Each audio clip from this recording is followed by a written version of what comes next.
This past week, we celebrated National Milk Day, commemorating the day most people think first milk bottles happened in the United States, deliveries that is. I visited a spot in Appleton where honoring tradition is critical to their future. Glass bottled milk tradition continues here in Appleton at Lamers Dairy. I'm joined by Mark Lamers with a peek into this operation that is, my goodness, you're busy a lot of days a week here. Yeah, we run 5 days a week.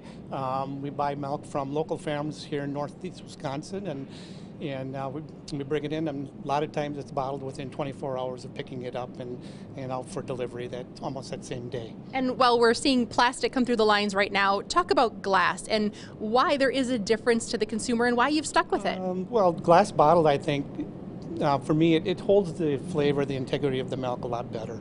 And I think people like that flavor, and they like the fact that it's recyclable and returnable package, so people that are ecology minded, they like that. And it brings back kind of the old school a little bit when it was primarily glass a long time ago.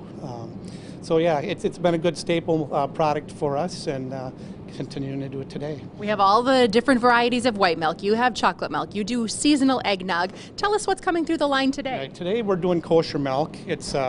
We have a rabbi that comes up from Chicago once a week, and he goes to the farm and makes the observation of the milking there at the farm, and brings it here with the semi-tanker, and from here we process it, and it gets distributed to mostly Chicago area, but then Detroit and Minneapolis as well.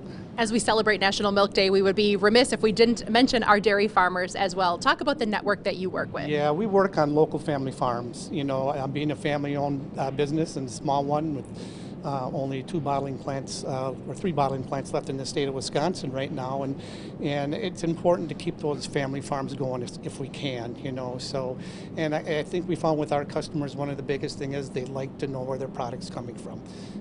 And right here in northeast Wisconsin, there's not a better place to get it because we know it's fresh every day, and the standards we hold our producers to.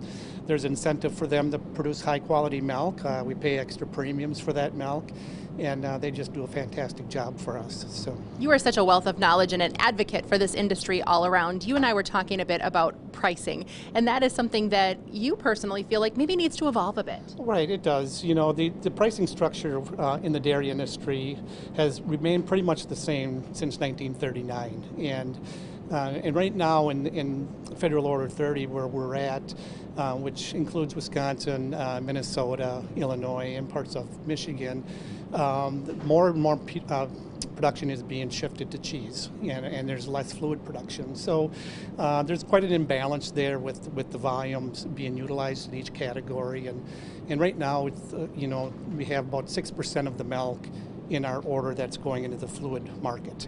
And we still happen to be subsidizing the other 94%. So I think, in the inception of the federal orders, I think at the time this idea was good, because they wanted to make an even playing field for all the producers.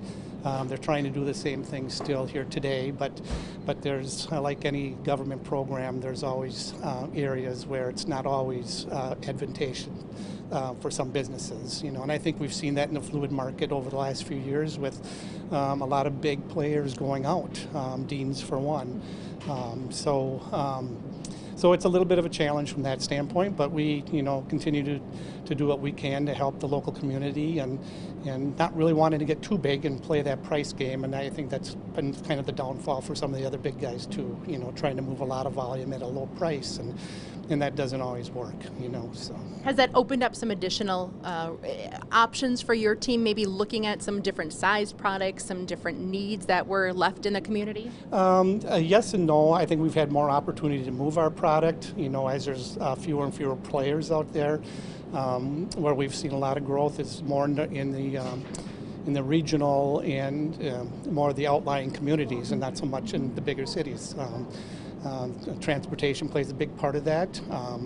To move milk from less plants to get it out to farther places, it costs more, So we've been seeing some growth in that. We have some great relationships with some distributors, and to help move that product to locations they were already going. So they just added milk to their portfolio, and it was really a win-win for both of us. And speaking of, looking around here, you have partnerships well into the cheese industry and the Right. sausage industry. This is really a rising tide situation. Right, and we all have to work together, with our distributors, and it's, my dad said a long time ago, you're never going to get rich in the dairy industry, but there's always a need for good quality milk.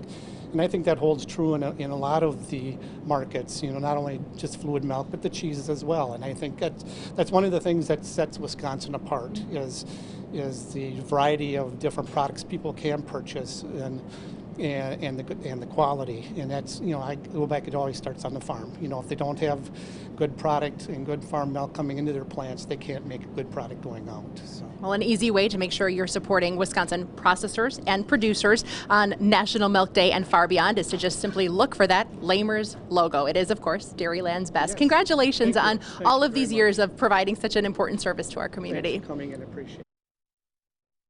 You will find a store locator on Lamers Dairy website or just shop direct at their retail store that I was at just off of Highway 441 in Appleton.